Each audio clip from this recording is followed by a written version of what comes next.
lá, Mitya veio com a mamãe. E meu amor? Mitya não vai ficar na gravação hoje? Tá bom, vai lá então. Olá, tudo bem? Sejam bem-vindos. Eu sou a Alessandra Ueda e hoje eu vou contar um pouquinho para vocês sobre algumas curiosidades da escola japonesa, que é o período que meus filhos estão estudando.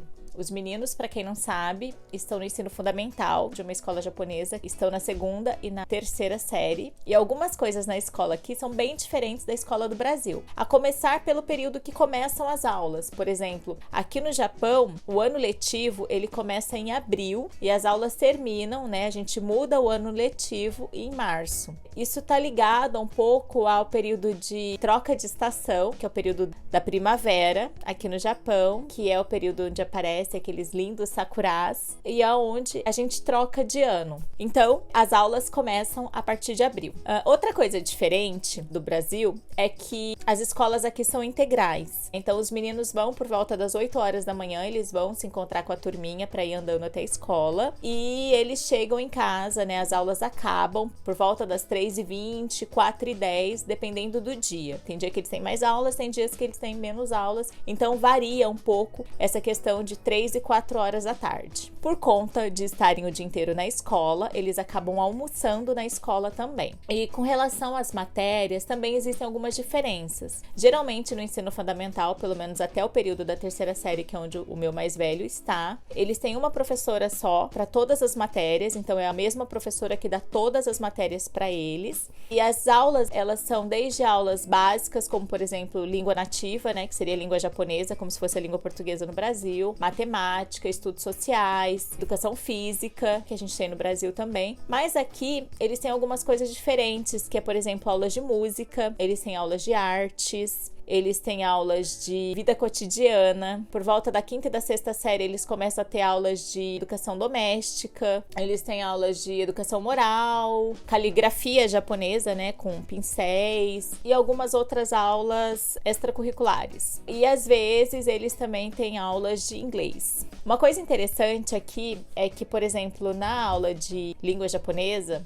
eles aprendem a partir da primeira série 3 tipos de escritas, que no Brasil a gente só aprende a escrita romana, né? Aqui no Japão, eles são obrigados a aprender o hiragana, que é a forma de escrever as palavras japonesas, o katakana, que é a forma de escrever palavras estrangeiras, e o kanji, que tem origem chinesa, que são aqueles ideogramas, que são aqueles desenhos, né? Aquelas letras com um monte de traços, que um kanjizinho, às vezes, representa uma palavra inteira. Então, eles vão aprendendo. É lógico que não dá para aprender todos os kanjis num ano só, é meramente impossível. Então, por exemplo, na primeira série, eles aprendem 80 kanjis, na segunda série, mais 160 e assim por diante. Uma ressalva e um ponto interessante aqui é que nem mesmo os próprios japoneses, eles conhecem todos os kanjis, ou eles sabem de cor a escrever e ler todos os kanjis que existem aqui, porque são muitos kanjis e é muito difícil. Tem muitos kanjis que são muito parecidos uns com os outros, que é bem difícil a gente realmente aprender. Não é impossível, mas é bem difícil. Eu, pelo menos, sofro bastante para conseguir aprender os kanjis e não é fácil. Outra curiosidade também, que já me perguntaram algumas vezes, é com relação às férias. Aqui no Japão, as crianças, elas têm como se fossem 3 férias principais durante o ano letivo deles. Então, eles têm a maior dela, que é as férias de verão, que é o período de agosto, mais ou menos, final de julho e agosto, que é o período mais quente do ano. Então, eles estão de férias, que dura por volta de umas 6 semanas. Depois, eles têm outro período de férias, que é no final de dezembro para começo de janeiro,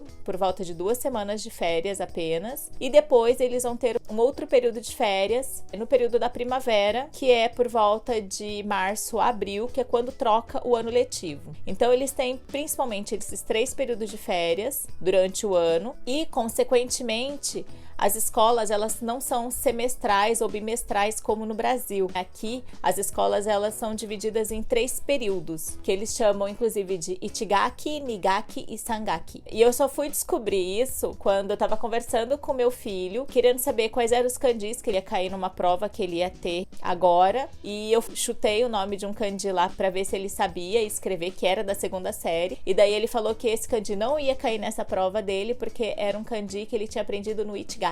E depois eu falei um outro kanji e ele falou, esse também não, mamãe, porque esse é do Sangaki e essa prova é do Nigaki. Então, daí que eu fui descobrir, fui procurar saber, fui pesquisar para entender que aqui as escolas são divididas dessa forma. Outra curiosidade que é bem bacana daqui é que, como as crianças, eles almoçam na escola, então existe o grupo que eles falam que é da semana, que é responsável por servir a comida para os outros coleguinhas. Então, a cada semana acaba mudando esse grupo, existe um grupo específico para servir a comida, o grupo responsável pelo SOD, né, pela limpeza. Então, são eles que servem a comida para os colegas e organizam depois a limpeza também. Então, assim, aqui no Japão, as escolas, elas não têm merendeiras, mesmo eles almoçando na escola, e também não tem a equipe da faxina, porque são os próprios alunos e os professores que ajudam a manter a escola limpa e organizada. É algo que, se a gente falar, por exemplo, no Brasil, muita gente não vai achar essa ideia legal, mas é algo que eu acho muito interessante da escola aqui, que desde pequeno eles já vão aprendendo essa responsabilidade de ajudar a manter o local que eles estudam, né, o local que eles passam a maior parte do dia limpo. Então, eles são responsáveis por isso. Inclusive, por exemplo, quando eles têm aula de artes, que trabalham bastante com sucata, meu filho falou que eles também fazem o SOD. Né? Depois da aula de arte, eles também fazem a limpeza da sala de aula. Uma coisa legal também, que me chama muita atenção, é que eles têm, né, como eu já disse anteriormente, a aula de vida cotidiana. E nessa aula, eles aprendem, entre outras coisas, a parte de plantar, a parte de colher, a parte de cultivar plantas e legumes na escola. Tanto é que, de vez em quando, os meninos trazem alguns legumes para casa que eles mesmos plantaram lá.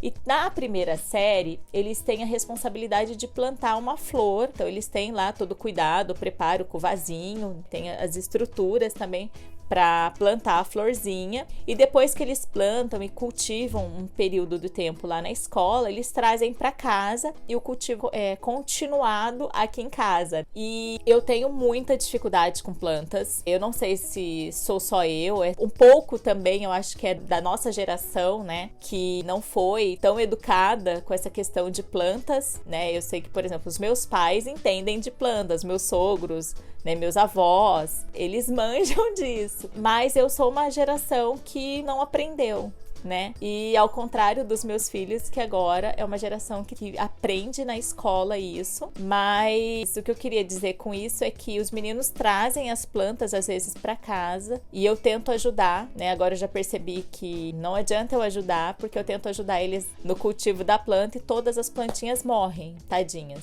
Eu não sei o que acontece.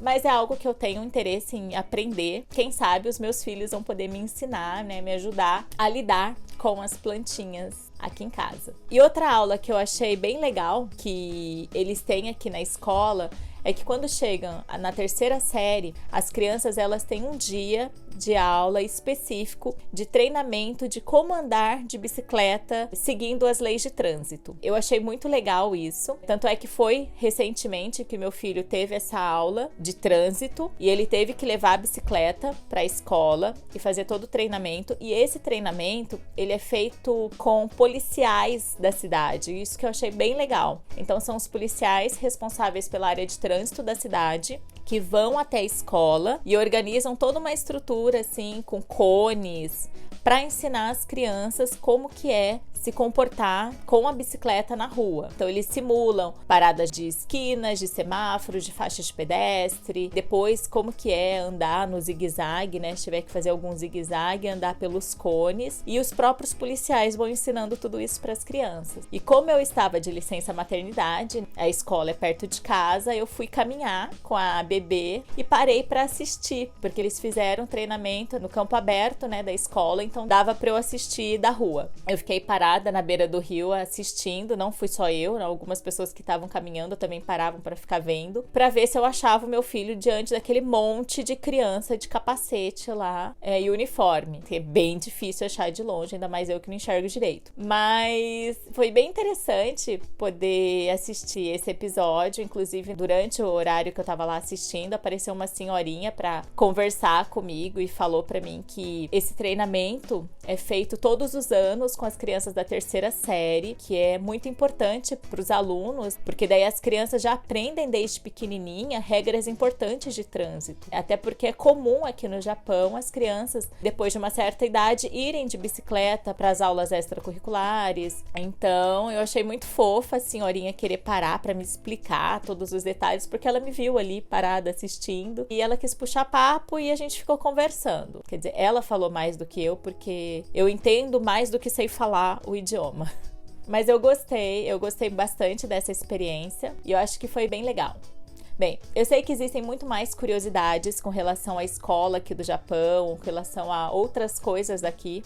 Se quiserem me perguntar, podem me escrever, que eu terei o prazer de buscar as informações e criar novos vídeos aqui para o nosso canal. Então, continuem me seguindo. Beijos e até mais. Tchau, tchau!